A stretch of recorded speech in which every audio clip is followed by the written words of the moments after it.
Every Saturday morning, without exception, he was there by 8 o'clock. Same table, corner of the room, left side, second from the window. Same order: black coffee, 2 eggs over easy, wheat toast, no butter. Same dark jacket hanging on the back of his chair. Same newspaper folded in half beside his plate, never fully opened until after 9.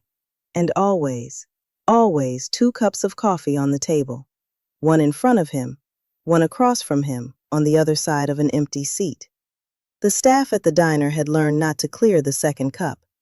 They had tried early on, and he had asked them, very politely, to leave it. So they left it.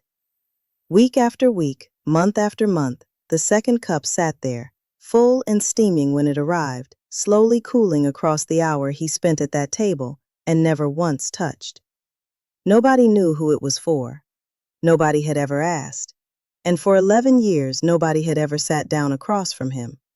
Until the morning everything changed. His name was Daniel. He was 44 years old, and he lived alone in a 2-bedroom apartment on the 4th floor of a building 12 blocks from the diner. He worked as a cartographer, a map maker, for a small urban planning consultancy that had employed him for 16 years. His work was meticulous and largely solitary. He spent his days drawing boundaries, calculating distances, rendering the physical world into precise lines on a page. It was work that suited him. He was good at knowing exactly where everything was, and exactly how far things were from each other, and exactly what lay between 2 points. What he was less good at, had always been less good at, was the space between people, the unmapped territory of conversation, of closeness, of the kind of relationship that could not be rendered in clean lines and accurate measurements. He had not always been like this. For a period of about 7 years in his 30s, he had been pulled out of it by someone who was better at people than he was. His best friend's name was Owen. They had met in their mid-20s, introduced by a mutual colleague at a work event that neither of them had wanted to attend. Daniel had been standing near the drinks table trying to look occupied. Owen had walked directly up to him and said, without preamble, "You look like you're also planning your exit strategy. I've identified 2 possible routes. Want to compare notes?" Daniel had laughed, a real surprised laugh, the kind that arrives before you've had time to decide whether to allow it. And from that moment, with the easy certainty of things that are simply right, they had been friends. Owen was everything Daniel was not in a social sense. Warm and instinctively at ease with strangers. He remembered people's names and the names of their children. He could walk into a room of people he had never met and leave an hour later with 3 new friends and a dinner invitation. He was not performing any of this. It was simply how he moved through the world, with an openness that Daniel watched with something between admiration and bewilderment, unable to replicate it, but grateful to be in its orbit. What Owen got from the friendship was something different. Daniel was the person he called at 11 at night when something had gone wrong and he needed to think out loud without managing how he appeared. Daniel was steady in a way Owen was not. Patient, honest without cruelty. The kind of friend who did not offer empty reassurance and who, for that reason, could be trusted completely when he said that something was going to be all right. They had a standing arrangement, Saturday mornings at the diner, 8 o'clock, the corner table by the window. It had started casually, become a habit, and then become something so woven into the fabric of both their weeks that canceling felt like a minor disruption to the structure of the world.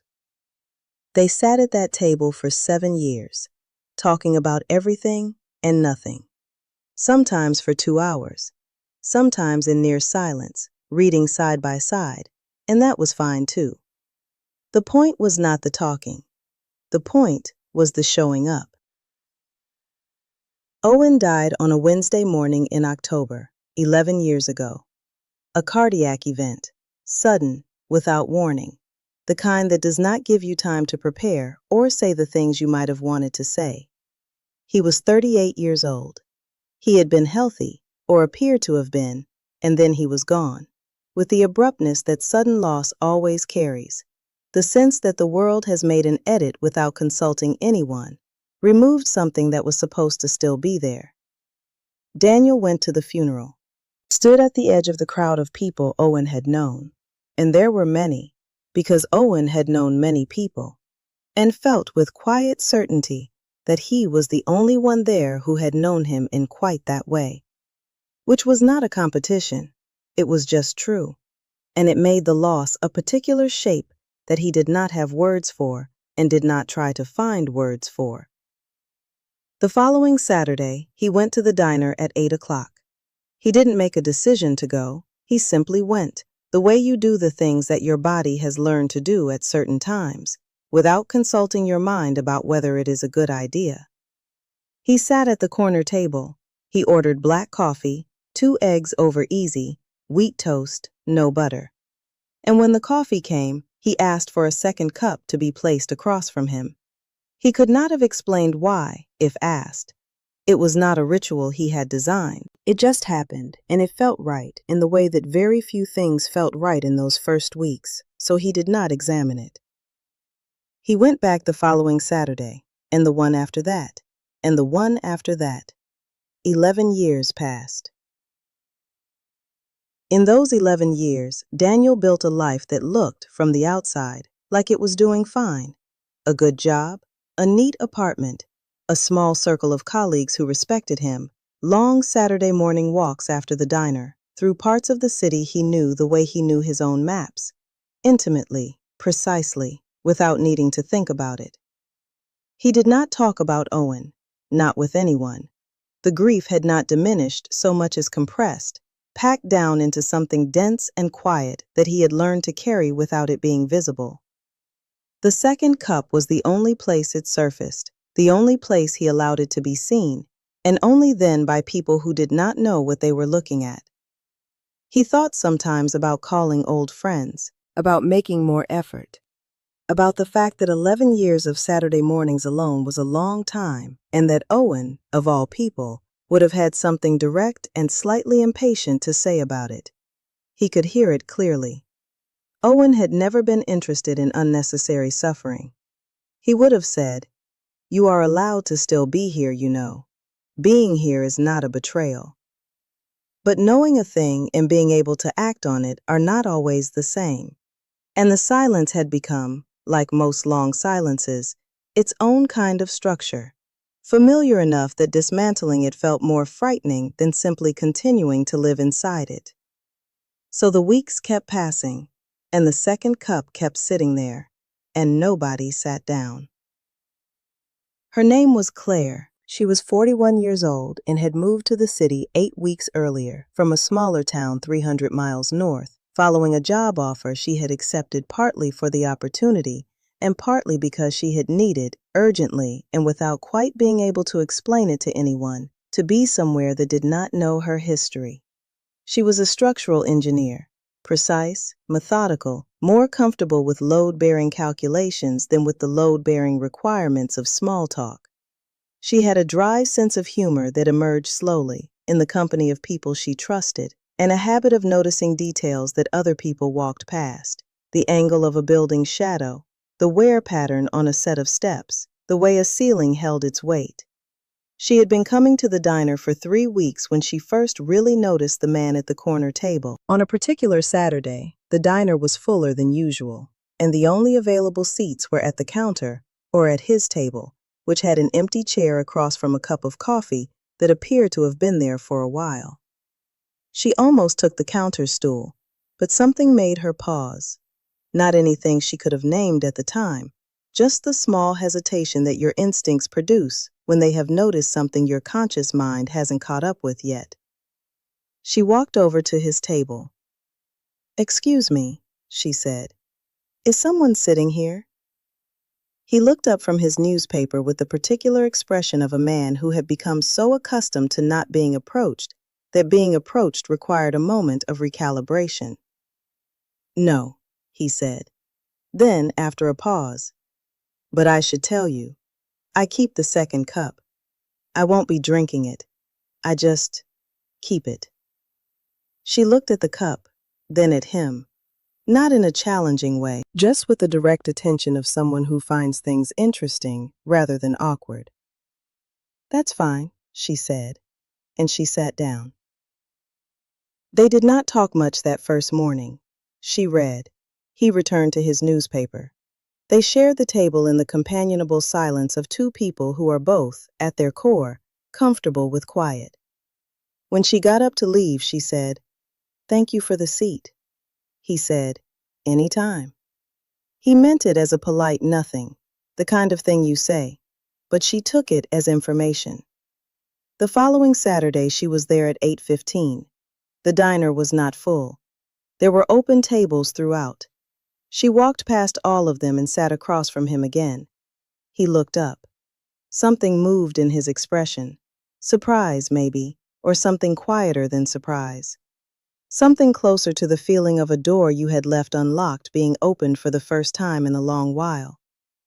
"You're back," he said. "You said any time," she replied, and opened her book. He almost smiled. Almost. Then he went back to his newspaper. They sat together for an hour and exchanged perhaps 40 words. It was, for both of them, one of the better Saturday mornings either had experienced in a long time. It happened the way real things tend to happen, not in a single dramatic moment, but incrementally, in the way that a structure is built from the ground up, one layer at a time, each one depending on the one below it to hold. By the third Saturday, she was telling him about the building she was working on, a renovation of an old warehouse on the south side of the city. The particular challenge of making a structure built for industrial weight bear a different kind of load. He listened with genuine attention, asking questions that were more specific than she expected, questions that revealed he understood something about how things were built and how the history of a structure lived in its bones. "You know buildings," she said. "I know maps," he said. "How a place was laid out, how it was used. You can tell a lot about what a building was originally for by how the space inside it was divided." She considered this. That's exactly what we're dealing with. The original divisions don't work for what the space is becoming. We're essentially teaching it to be something different without losing what it was. He looked at her. That's a good way to put it. It was the first time they had talked for more than a few minutes. Neither of them mentioned it, but both of them noticed it. By the fifth Saturday, she knew he was a cartographer. He knew she had moved from the north and was still, in her own words, finding the edges of this place. He had offered, with a casualness that cost him more than it appeared to lend her a detailed city map, the kind his office produced, with more information than any standard navigation app provided. She had accepted. He brought it the following week, rolled and held with a rubber band, set on the table next to the second coffee cup without comment. She unrolled it then and there, spreading it across the table between them, and they spent 40 minutes going over it, she asking about neighborhoods, he explaining the history of how various districts had developed, why certain streets bent the way they did, where the old boundaries of things long gone were still legible in the layout of the city, if you knew how to read them. "This is the best thing anyone has given me since I moved here," she said. He looked slightly uncomfortable, the way people do when they are not practiced at receiving gratitude. "It's just a map," he said. "A map is never just a map," she said. "A map is someone saying, here is where you are. Here is everything around you. You are not lost." He was quiet for a moment. "Yes," he said eventually. "That's exactly right." It was on the 8th Saturday that she asked about the second cup. She did not approach it directly. She had noticed, over the weeks, that the cup was always placed first, before his own, before the food arrived. That he treated it with a specific, careful attention that was different from how he treated everything else at the table. That on the mornings when a server almost cleared it, his hand went to the cup immediately, without words, a quiet, protective instinct. So she asked carefully, not what is the cup for, but something softer. "You've been coming here a long time," she said. 11 years, he said without looking up. Same table? Same table. A pause. She turned her coffee cup in her hands. It must have meant something, she said. Before. He was still for a moment. Then he put down his newspaper. And for the first time since she had sat across from him, he looked at the second cup directly. Not past it, not around it, at it. There was someone, he said. We used to meet here every Saturday. Same time, same table. For 7 years. A pause. He died 11 years ago. I kept coming. She didn't say she was sorry. He had clearly heard that word many times, and it had long since worn through. She just said, he must have been a good friend. Daniel looked at the table. Something in his face shifted. Not breaking, not collapsing, but moving. The way something sealed can be gently opened when the right pressure is applied in the right place. He was the best person I have ever known, he said simply. He made everything easier. Not by fixing things, just by being there. That's the rarest kind, she said. The kind who make you feel less far away from everything. He looked at her. Yes, he said, that's exactly it. They sat in silence for a while after that. Not an uncomfortable silence, the kind that holds something rather than hiding it. The weeks continued, the Saturdays accumulated. Their conversations had grown in the way that conversations grow between people who are both careful and both honest. Not explosively, not with sudden revelations. Layer by layer, each one bearing the weight of the ones before it. She told him one morning in September about why she had really left the North. She had been in a long relationship that had ended in a way that left her feeling like she had misread a structural calculation she had been certain of for years. The relationship had seemed sound. She had done the calculations, and then it had failed in a way that called into question not just the relationship, but her own ability to read the things she was standing inside of. I needed to be somewhere I hadn't already decided I understood, she said. Somewhere I was allowed to not know things yet. He understood this in a way he didn't try to articulate. He just nodded. This city will let you not know it for a while, he said. It's big enough. You can stay unknown in it as long as you need to, and then it starts to show you things. Is that what happened with you? He considered the question honestly. I think I stayed unknown in it longer than I needed to, he said. I got comfortable with the not knowing. It was easier than the alternative. What's the alternative? He was quiet for a moment. Letting it show you things, he said. There was a Saturday in October when she was late. 20 minutes past 8 and no sign of her. He sat at the table with his newspaper and his 2 coffees and found that he could not concentrate on the page. He was aware, in a way that surprised him with its specificity, of the empty seat. Not the habitual awareness of the past 11 years, that steady ache he had learned to live inside, like a room with a low ceiling that you simply stopped hitting your head on. This was different. A present tense awareness of someone specific who was not yet there and might arrive. She arrived at 8:23, slightly out of breath, her coat only half buttoned. Delayed, she said, sitting down. Sorry. You don't need to apologize, he said. I know, she said, but I wanted to. He realized, sitting across from her while she wrapped both hands around her coffee cup and the warmth came back into her face, that he was glad she was there.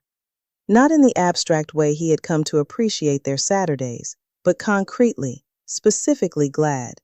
The way you are glad when something you were not sure you were allowed to want turns out to be available to you after all.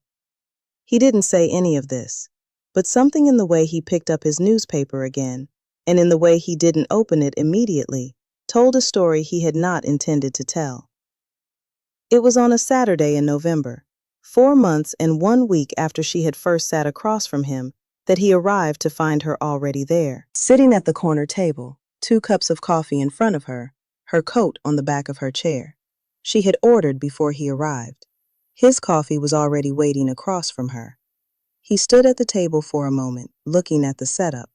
2 cups, Her side, his side, the same geometry, the same table, the same corner window, and yet entirely different in a way that lived in the chest rather than the eyes. I asked them to bring both at once, she said, not looking up from her book. I thought you wouldn't mind. He sat down. He looked at his coffee, already there, already waiting. He looked at hers. I don't mind, he said. He picked up his coffee. She turned a page.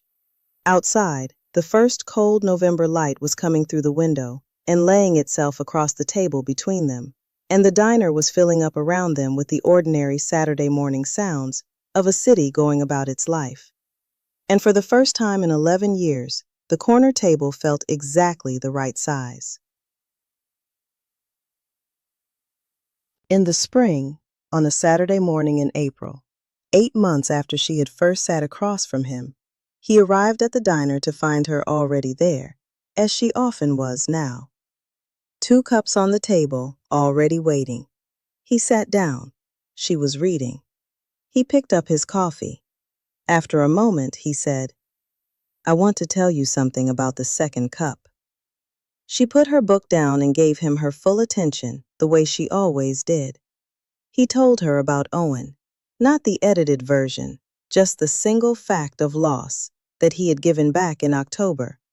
He told her the full version, how they met, the 7 years of Saturday mornings at this exact table, what Owen had been and what his absence had left behind. The first Saturday after the funeral, when he had come back without deciding to, and the second cup had appeared before he had even thought about it. The 11 years since, and the slow, private way that grief shapes itself into something you can carry, though it never entirely loses its weight. He told her all of it. Quietly, without drama, the way he did everything. Just the facts and the feelings, laid out in the clear, careful way of a man who had finally found someone he trusted enough to show a real map to. Not the map of the city, but the map of himself, the longitudes and latitudes of who he was, the spaces that were missing, the distances he had learned to keep. She listened without interrupting. When he finished, she was quiet for a moment. Thank you for telling me, she said. You deserve to know, he said. You've been sitting across from it for 8 months. I know, she said. I was waiting until you were ready. He looked at her. How did you know I wasn't? She picked up her coffee. Because you're the kind of person who only says things when he means them, and you hadn't said it yet. The second cup remained on the table. It always would. That was not something that was going to change, and neither of them wanted it to. But the table no longer felt like a place of waiting. That was the change that had happened, slowly, almost invisibly, in the way the most important changes tend to happen. Not an ending, not a replacement, an addition. The way a room can hold more than one life. The way a map can show you where you have been and where you are at the same time. Owen had been, as Daniel had told her, the best person he had ever known. The kind who made other people feel less far away from everything just by being present. That kind of person does not disappear from your life simply because they are no longer in it.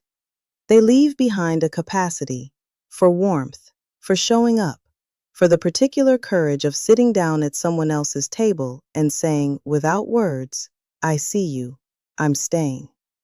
She had done that. Without knowing the full story, without being asked, she had simply sat down and stayed. And Daniel, who had spent 11 years waiting at a table for someone who was never going to come back, had finally understood something he suspected Owen had known all along. Waiting is not the same as being open. He had been keeping a seat, but he had not been truly ready to let anyone fill it.